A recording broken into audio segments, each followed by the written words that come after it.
Welcome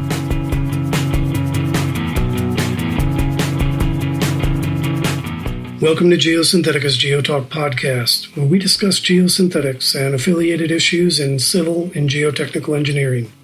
I'm Chris Kelsey, editor of geosynthetica.net. Since the 1930s, soil erosion data has been collected in the United States. This endeavor led to the creation of the universal soil loss equation, a mathematical prediction tool for erosion processes and better land management planning. While the earliest applications for this approach were in improving erosion control for farmers and ranchers, it has over time been applied widely to urban runoff, mine remediation, landfill caps, and much more. I sat down with Dave Lightle, an engineering consultant who has spent more than 40 years working with the revised universal soil loss equation through decades of work with the National Resources Conservation Service and now as a consultant for large and small engineering groups. He shared some insight into the use of the extensive RUSLE 2 database and the benefits of modeling sites with it.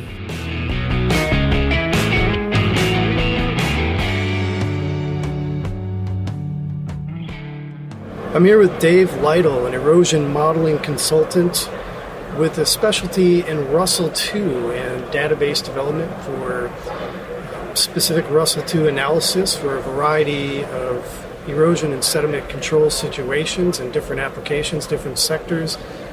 He spent 44 years working with the USDA NRCS and now does a significant amount of consulting with large and small engineering projects. Dave, tell us a little bit about how RUSLE 2 is being applied today. Well, it's kind of interesting. Originally, the erosion model, Universal Soil Loss Equation, better known as USLE, was developed by the USDA Agricultural Research Service, and this was done back in the 60s, and it was done primarily as a tool for the USDA NRCS and its predecessor, the old Soil Conservation Service, or SCS, to use as a conservation planning tool to assist farmers and ranchers to develop conservation plans on their farmland.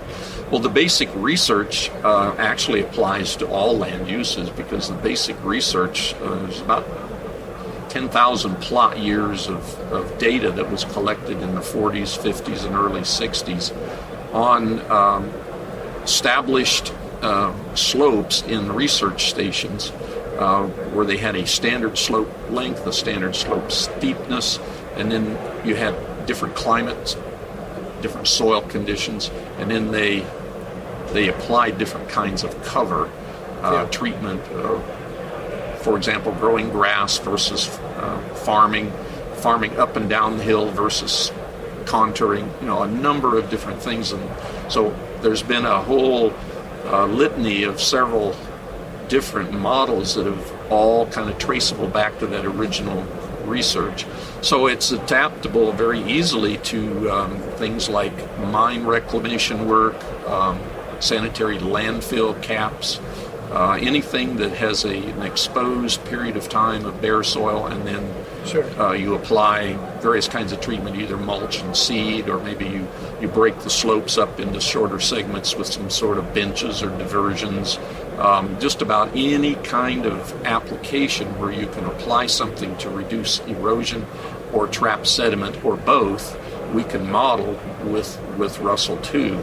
So in terms of how it relates to this conference, it's very applicable to urban construction sites, where there are housing developments or commercial developments, and if regulatory agencies require an estimate of erosion pre-construction then compared to post-construction, RUSLE 2 has found its niche in that kind of thing.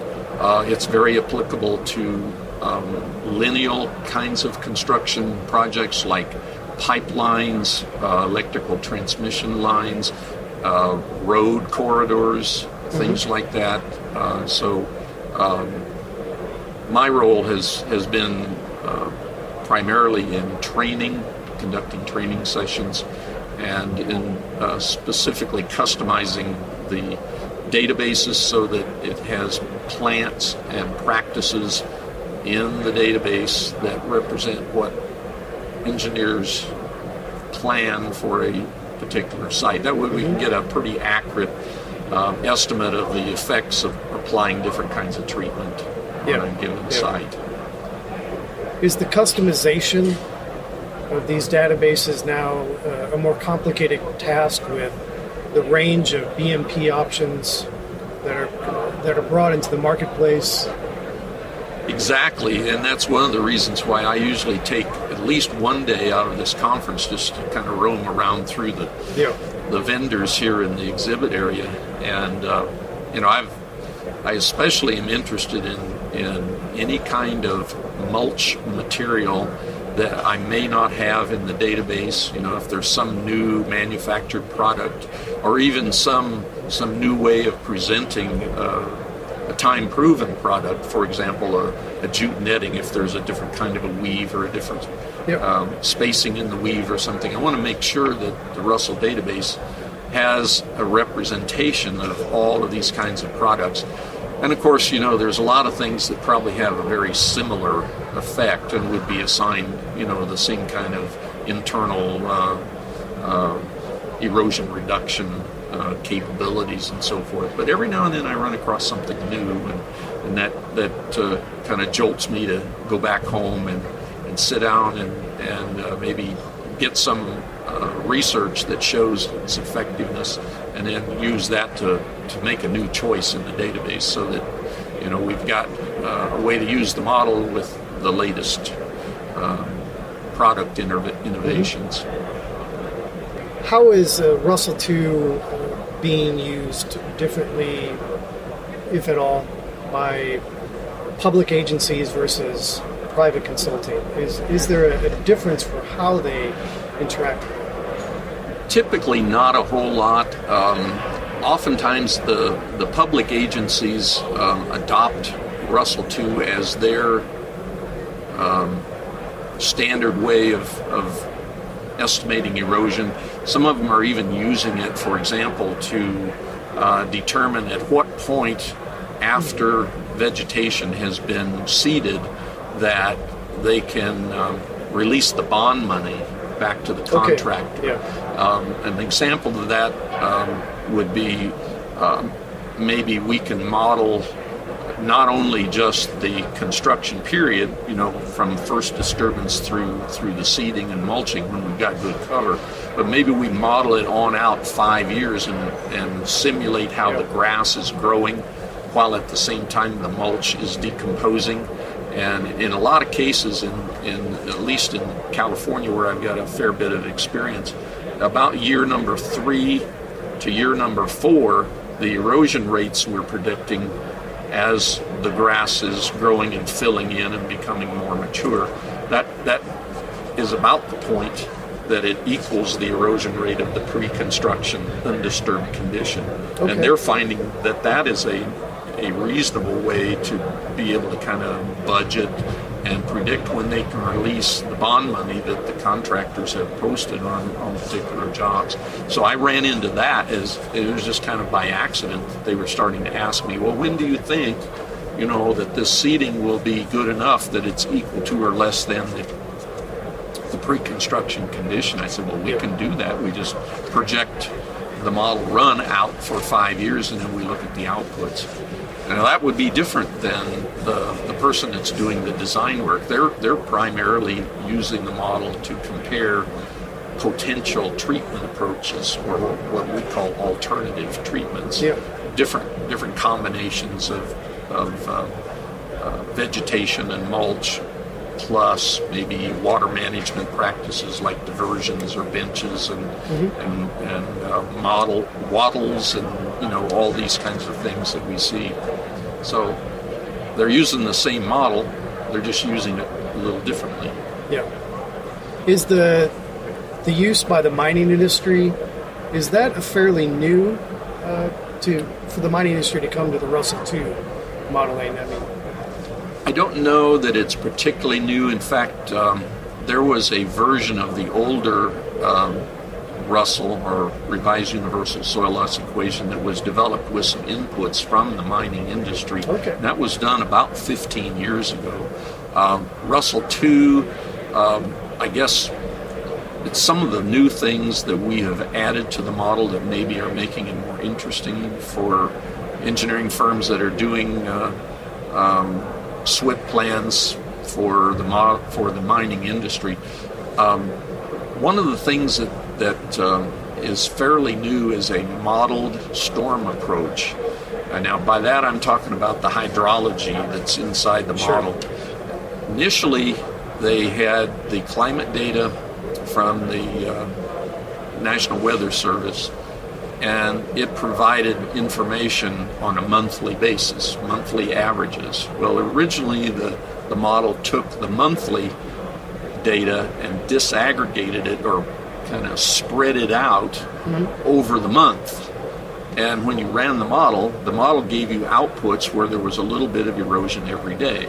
Now, we all know that's not how it really happens in the real world, because you get light rains that don't produce any erosion, and then you have several days of sunshine, and then every now and then in different seasons of the year, then you get a thunderstorm and a fairly major runoff event. So about 2 years ago or so, the scientists that built the RUSLE model decided to be able to predict when certain size storms would occur, and then show chunks of erosion occurring on days when there were storms. And that's what they've named the modeled storm approach. Okay. There's 30 years of historic weather data that is behind the climate database in RUSLE 2, and they've used that as the basis, and then developed some algorithms that predict when certain major runoff events would occur. Yep. So now when you look at the outputs, you see a spike in erosion. Far better prepared for and it's those spikes that cause the erosion. So it helps in the planning of other practices like sediment control basins, if you know when that chunk of sediment is likely to occur, in which seasons of the year, and which months of the year, and so forth. So that's something that's fairly new. Along about the same time, maybe 3 to 5 years ago,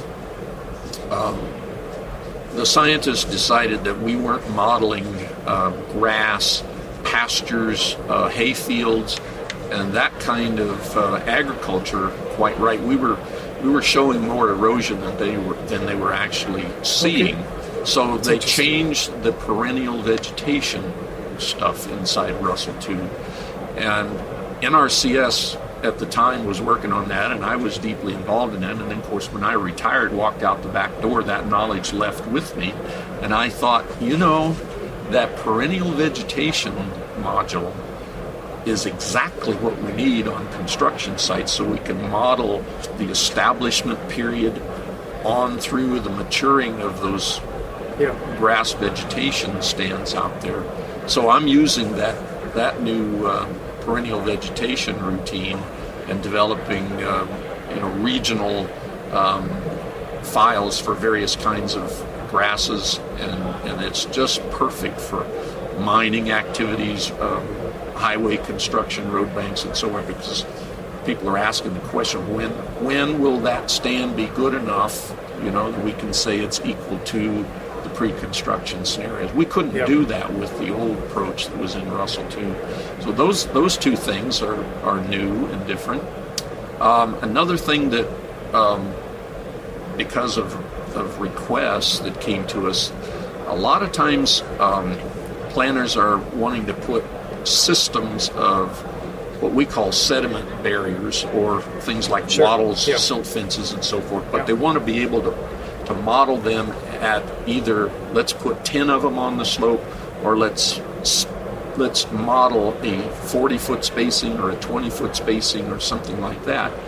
So the scientists took that need that I expressed to them, and they built what's called a sediment barrier wizard inside the RUSLE model. Okay. So you can go in and you can say, I want to model a system of these wattles or sediment traps, and I wanted to do it by a set spacing. So you just put in what you want and the planned spacing, and then RUSLE 2 will automatically calculate the location of each one of them on the slope length. Yeah. And then it does some internal work where it basically duplicates the dates of the construction activity, the seedbed preparation, the seeding, and all of that of each segment immediately above each one of the wattles, and then shows it on the diagram, does all the calculations, and then kicks out the answer that shows the benefit of that system. Now you can also mix types, so you're not stuck with just putting an 8-inch fiber roll wattle system on there. You could start out with 8-inch wattles for the first 4, maybe jump to a 12-inch diameter wattle for the next 4, and a reinforced silt fence at the bottom. And all this is possible just in the input stream in that sediment barrier wizard. Yeah. And those kinds of things are in the model because people asked for them, and the scientists that wrote the code said, yeah, we can do that.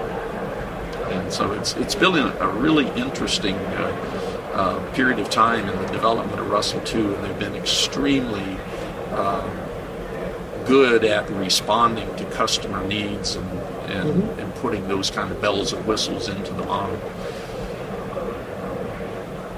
Dave, thank you so much for sharing your time. Absolutely, glad to do it.